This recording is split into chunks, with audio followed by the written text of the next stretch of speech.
बिस्मिल्लाहिर्रहमानिर्रहीम। तो बेटा आज हम चैप्टर नंबर 12 के शॉर्ट क्वेश्चन हल करते हैं जो टेक्स्ट बुक के लास्ट पे दिए हैं। तो कुछ होते हैं सीन शॉर्ट क्वेश्चन और कुछ होते हैं अनसीन शॉर्ट क्वेश्चन।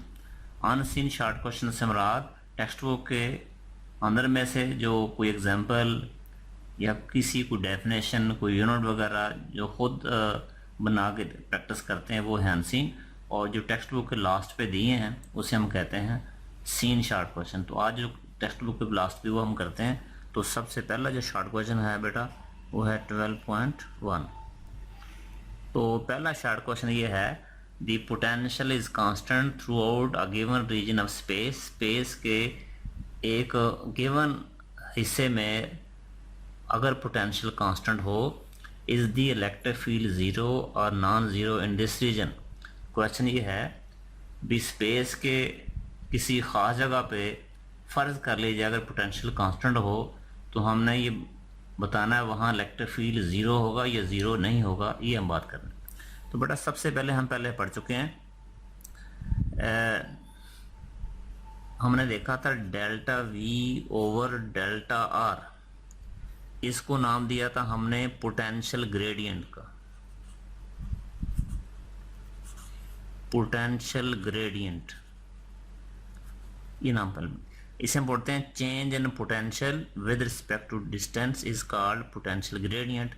बाद में हमने जब इसको लिखा था minus delta V over delta R, अब हम पढ़ेंगे negative of the potential gradient is called electric field intensity. ये हम पहले पढ़ चुके हैं। Negative of the potential gradient is called electric field intensity. बेटा फर्ज किया स्पेस के किसी हिस्से में सपोज किया, इस जगह पे सपोज कर लिया, यहाँ उसने बताया भी अगर पोटेंशियल कांस्टेंट हो तो अब इसी में सपोज किया हमने यहाँ ले लिया ए पॉइंट, यहाँ ले लिया बी पॉइंट। तो इस पे क्योंकि थ्रू आउट यहाँ पोटेंशियल कांस्टेंट है, जितना पोटेंशियल ए पे है उतना पोटेंशियल बी पे है। सपोज किया वी ए पे जो पोटेंशियल है ए पॉइंट के ऊपर वो फर्ज किया 10 वोल्ट है और वी बी के ऊपर भी 10 वोल्ट है। तो अब हम जब चेंज की बात करेंगे डेल्टा वी, तो चेंज से मुराद फाइनल माइनस है, जिसको चाहे हम लिखेंगे V B minus V A. तो इसकी वैल्यू भी 10, इसकी भी 10 इज इक्वल टू 0। क्योंकि पोटेंशियल कांस्टेंट है तो चेंज क्या आएगी 0। अब इसकी एग्जांपल हम यूँ दे सकते हैं, सपोज किया ए पॉइंट है, कोई ए पॉइंट, इसके ऊपर वैल्यू जो है वो हम बात करते हैं, यह ए पॉइंट है, इसके ऊपर किसी आपके पास इंटेंसिटी है उसकी वैल्यू 5 है, बी पॉइंट के ऊपर इंटेंसिटी 5 है, तो चेंज कितनी आएगी 5 माइनस 5 इक्वल टू 0। अगर कोई चीज़ कांस्टेंट है तो चेंज हमेशा क्या आएगी 0। अब ये वैल्यू उठा के हम इक्वेशन 1 में पुट करेंगे तो ई का आंसर आपके पास क्या आएगा माइनस 0 ओवर डेल्टा आर। तो 0 बाई समथिंग 0, तो E is equal to 0। Result क्या निकाला, अगर किसी जगह पे पोटेंशियल कांस्टेंट हो तो वहाँ इलेक्ट्रिक फील्ड क्या होगा 0। तो ये हमारा था पहला शॉर्ट क्वेश्चन जो हमने पहले किया। अब हम इसको यहाँ से देखते हैं। यहाँ हमने लिखा है yes electric field is 0 in this region. We know that E is equal to minus delta V over delta R. तो भाई डेल्टा वी और डेल्टा आर से मुराद हमें इसे कहते हैं पोटेंशियल ग्रेडियंट, साथ आ गया negative of the potential gradient is called electric field intensity.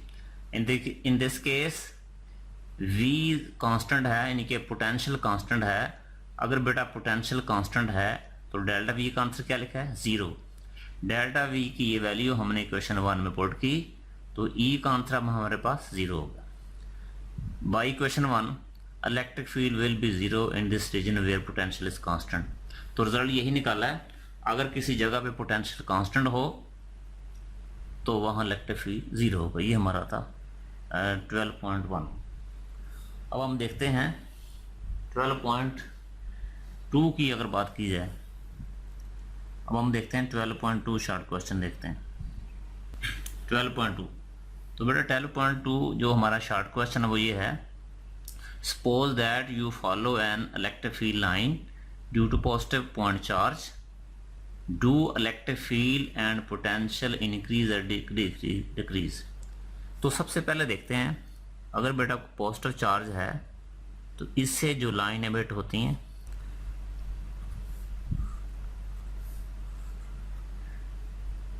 अब इससे जो लाइनें एमिट होती हैं इन्हें बोलते हैं इलेक्ट्रिक लाइंस ऑफ फोर्स या इलेक्ट्रिक फील्ड लाइंस।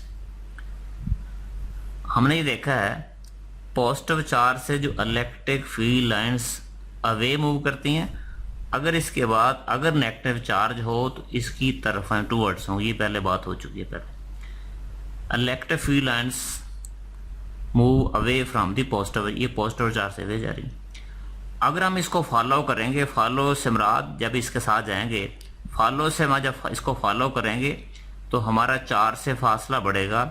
इसका मतलब when we follow the electric field line due to positive charge, तो इस तरह मूव करने से आर की वैल्यू बढ़ेगी। अब हम देखते हैं ये जो आपके पास इलेक्ट्रिक फील्ड इंटेंसिटी का फार्मूला क्या है।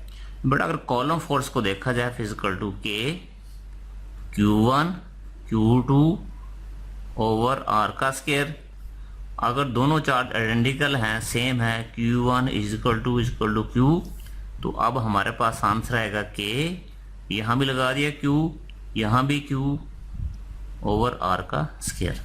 दिस सिंप्लाइज दैट, अब इस Q को यहाँ लें तो F over Q equal to K Q over are का स्केयर। अब ये क्या है, इसे हम पढ़ते हैं फोर्स पर यूनिट चार्ज, और इसको नाम दिया हमने इलेक्ट्रिक फील्ड इंटेंसिटी का। तो अब बेटा E का हमारे पास आंसर क्या आया, के Q ओवर आर का स्केयर। अब ये K जो है वो कॉलम्स कांस्टेंट, इसका आंसर था 1/4 पाई एप्सिलॉन नॉट, तो ये कांस्टेंट है, तो ये भी कांस्टेंट है। अब जब हम चार्ज से अवे मूव करेंगे या टूवर्ड्स भी हैं, चार्ज की वैल्यू पे कोई फर्क नहीं पड़ेगा, ये भी कांस्टेंट है, ये भी कांस्टेंट, ये दोनों चीजें क्या आ गई, कांस्टेंट। हम E को नाम किसका दिया हमने, कांस्टेंट 1/r का स्केयर। जब कांस्टेंट खत्म करेंगे तो क्या आएगा, E प्रोपोर्शन टू 1/r का स्केयर। तो यहां से रिजल्ट ये निकाला, when we follow the electric field line due to positive charge, it means distance यानी कि आर इंक्रीज। और बेटा देखें आर के इंक्रीज करने से ई क्या, क्योंकि इन दोनों का तल्लक इन्वर्सली प्रोपोर्शनल है, जैसे हम फॉलो करेंगे आर बढ़ेगा और आर के बढ़ने से ई क्या हो जाएगा, कम। रिजल्ट क्या निकाला, electric field line will decrease, ये था। अब दूसरी बात की उसने पोटेंशियल की, ये जो पोटेंशियल वी है इसे हम कहते हैं पोटेंशियल एट अ पॉइंट, या एब्सोल्यूट पोटेंशियल का नाम दिया था। तो याद करें वो हमने नाम दिया V is equal to K Q over R, simple है। तो बेटा K और Q दोनों क्या है, कांस्टेंट है, तो हम इसको यूं लिखेंगे V इजिकल टू कांस्टेंट और 1/r। जब कांस्टेंट कैंसिल करेंगे तो V प्रोपोर्शनल टू 1/r आ जाएगा। इनका तल्लक भी आपस में इनवर्सली प्रोपोर्शनल है, इसका मतलब भी आर के इंक्रीज करने से पोटेंशियल क्या हो जाएगा, कम। तो हमने दोनों सूरतों में देखा है, इस इक्वेशन को देखें और इसको देखें, इसमें both electric field intensity and electric potential both are decrease when we follow the positive charge. हम इसको यहां से देखते हैं, हमारा आंसर क्या बनेगा, both electric field and electric potential will decrease, because E का हमने फार्मूला पढ़ा था के Q ओवर आर का स्केयर। तो बेटा के की वैल्यू हमने लगा दी 1/4 pi epsilon nought. Epsilon nought यहाँ एक कांस्टेंट है, इसे बोलते हैं इलेक्ट्रिकल कांस्टेंट, अब इसे बोलते हैं परमिटिविटी फ्री स्पेस। तो 1/4 पाई एप्सिलॉन नॉट ये कांस्टेंट है। जब चार्ज से हम टूवर्ड्स या अवे जाएंगे तो चार्ज की मिकदार तब्दीली होगी, तो Q भी कांस्टेंट है। तो कांस्टेंट जब खत्म किया जाए तो क्या आएगा, E प्रोपोर्शनल टू 1/r का स्केयर। इसका मतलब भी जब हम अवे जाएंगे तो R के बढ़ने से E क्या हो, कम हो जाएगा। अब बेटा देखते हैं पोटेंशियल को। तो ये हम कह सकते हैं ये पोटेंशियल एट अ पॉइंट, इसी को बोलते हैं एब्सोल्यूट पोटेंशियल का नाम दिया था। V equal to 1/4 pi epsilon naught Q over R। तो अब इसमें बेटा कांस्टेंट खत्म करें तो क्या आएगा, V प्रोपोर्शनल टू 1/R। अब दोनों क्वेश्चन का ताल्लुक आपस में इनवर्सली प्रोपोर्शनल है। These relations show that if we follow an electric field line due to positive charge, distance from positive charge increases, which result, जिसका नतीजा निकलेगा which results in the decrease of electric field and electric potential। तो ये था हमारा दूसरा short question. अब बेटा देखते हैं हम शॉर्ट क्वेश्चन नंबर 3 देखते हैं। 12.3 शॉर्ट क्वेश्चन। अब ये क्वेश्चन ये है 3, how can you identify that which plate of a capacitor is positively charged. तो अब हमने देखना भी एक कैपेसिटर है तो कैपेसिटर की दो प्लेट्स होती हैं, पॉजिटिव प्लेट और एक नेगेटिव प्लेट। भी कैपेसिटर की पॉजिटिव प्लेट कौन सी, इसको कैसे आइडेंटिफाई करने के, तो बेटा इसको दो हमारे पास मेथड है इसको देखने के। सबसे पहले हम ये देखते हैं हमारे पास एक दो प्लेट्स हैं, सपोज किया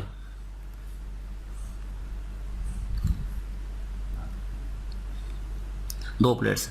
अब सपोज किया हमें इस वक्त ये कोई इल्म नहीं, हमारे इल्म में नहीं है भी कौन सी पॉजिटिव है, इस प्लेट का नाम A है, इसका नाम B है। ये कैपेसिटर की दो प्लेट्स हैं, सपोज किया हमें इसके बारे में जान कौन सा पॉजिटिव है कौन सा। इसके दरम्यान एक पॉजिटिव टेस्ट चार्ज रखते हैं, सपोज किया वो Q0।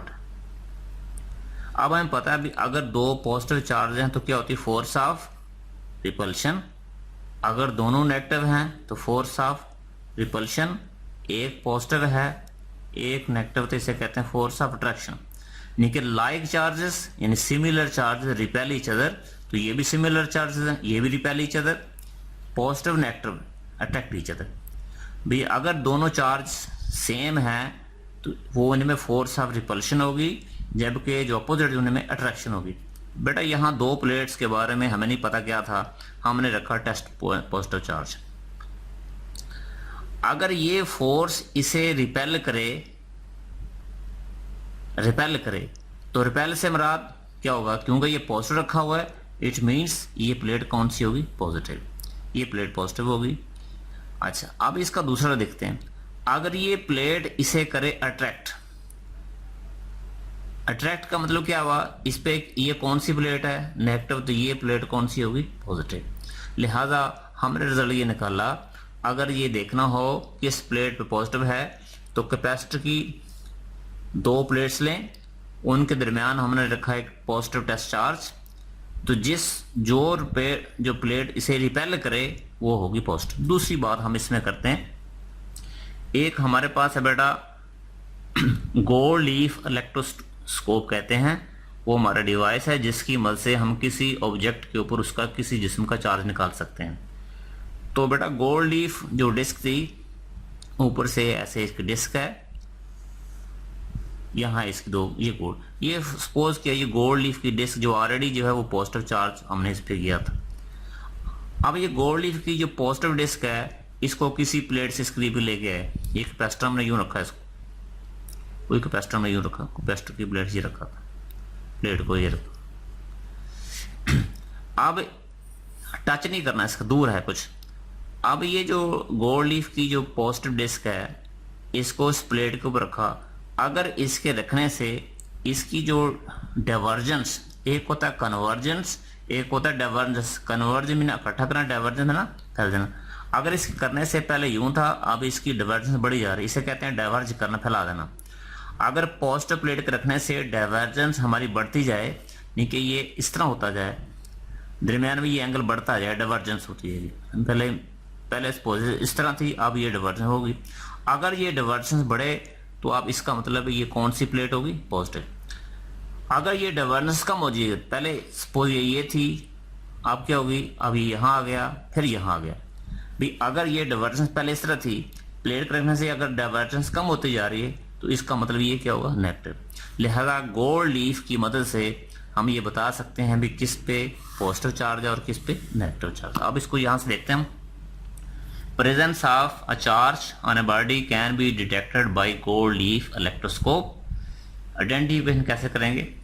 When the positively charge disc of the gold leaf, यानी कि जिसको ऑलरेडी हमने पॉजिटिव जो रखा था, is brought close to the positively charge plate of a capacitor, if divergence of the gold leaf increase, अगर बेटा गोल्ड लीफ की डाइवर्जेंस बढ़ जाए तो बढ़ेगी तब रिपल्शन होगी, एंड वाइस वर्सा कहते हैं उलट, अगर नेगेटिव चार्ज वो कम हो जाएगी, पॉजिटिव प्लेट से डाइवर्जेंस बढ़ जाएगी। दूसरी बात हमें इन्हें देखा है, to identify the positively charge plate, अगर ये आइडेंटिफाई करना हो किस प्लेट पे चार्ज पॉजिटिव है अगर capacitor, we place a unit positive test charge between the plates, दो प्लेट्स में हम रखेंगे positive charge. If this test charge moves away from the plate, तो जिस प्लेट से अवे जाएगा, अवे तब जाएगा अगर पॉजिटिव होगा तो नेगेटिव से अट्रैक्शन होगी। If this test charge moves away from the plate then the plate is positively charge. ये हमारा था आज का।